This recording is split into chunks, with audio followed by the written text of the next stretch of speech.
చెమటలు పట్టేసాయి. అలాంటి నెమ్మదికి ఈయన మభ్య పెడితే మెడ్రాస్లో, చెన్నైలో పని జరగట్లా.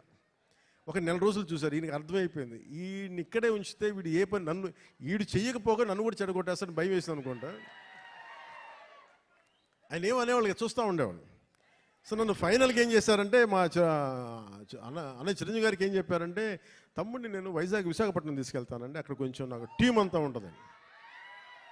అని తీసుకెళ్ళి నన్ను ఇక్కడ పడేశారు. మధ్యలో పడేస్తే నేను ఈయనంటారు కూర్చోబెట్టి నడిచే, డ్యాన్సులు చేసే, ఇవంటే నాకు సిగ్గుతో చచ్చిపోయామని. ఎలారా వీళ్ళందరూ యాక్టర్స్ అవుతారు, ఎలారా వీళ్ళందరూ చేస్తారు అనుకునేవాడిని.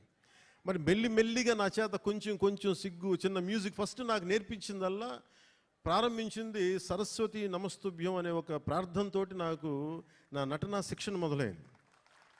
అందుకే సరస్వతి దేవికి అని నాకు ఈ రోజుకి గుర్తు. ఆయన సరస్వతి ప్రార్థన రోజు పొద్దున్నే చేయించి నాకు క్లాసెస్ పెట్టేవాళ్ళు, ప్రారంభించేవాళ్ళు.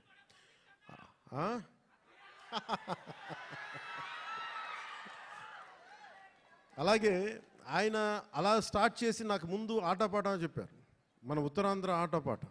అవి నాకు చాలా ఇంట్రెస్ట్ వచ్చింది.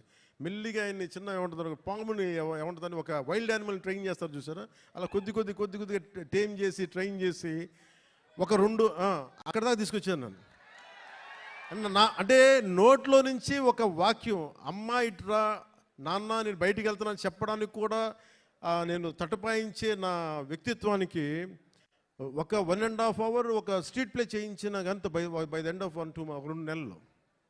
సో నన్ను అంత ట్రైన్ చేసి నేను నేర్చుకున్నది ఏంటంటే, నటన నేర్చుకోలేదు ఈయన దగ్గర, ధైర్యాన్ని నేర్చుకున్నాను ఈయన దగ్గర. అంటే నీకు ఏదైనా ఒక అభిప్రాయం ఉన్నప్పుడు నిర్భయంగా చెప్పడం చేసుకో, ఏమవుతావు, మహా అయితే ఫెయిల్ అవుతావు, ఏమవుతుందని. నాకు ఎందుకు ఆయన పాదాలకి ఈరోజు